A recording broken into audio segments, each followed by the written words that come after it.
as we dealt with.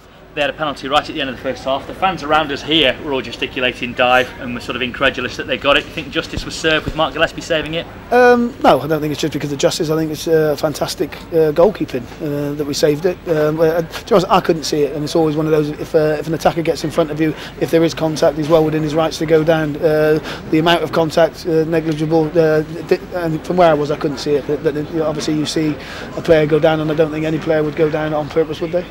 A twisted sock, I think, is your way of looking at that sort of one. Tell us about the goal itself.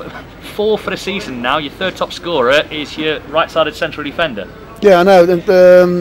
He's got a good habit of getting in the box and scoring goals. Probably people look at his size and they don't see he's a threat.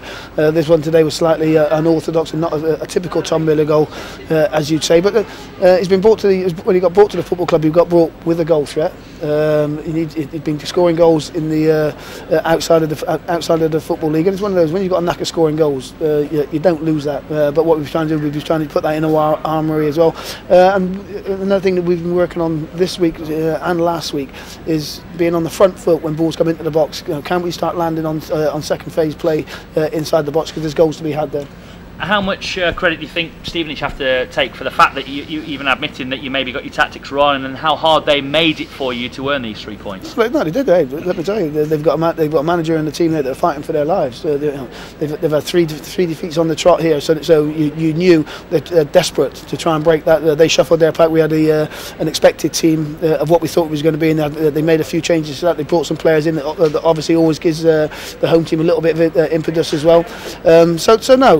We're slightly. I'm slightly disappointed that I didn't anticipate certain things in their midfield, but I'm still happy because even with that slight error from myself, we were still able to have a solid enough foundation, but we weren't enough of a cutting threat going forward that I thought we could have, and we weren't able to stop their dominance in the centre midfield. So, but no, that's another learning curve for me, but. Ultimately, it's slightly defensive minded, so we're able to make mistakes, but in good shape.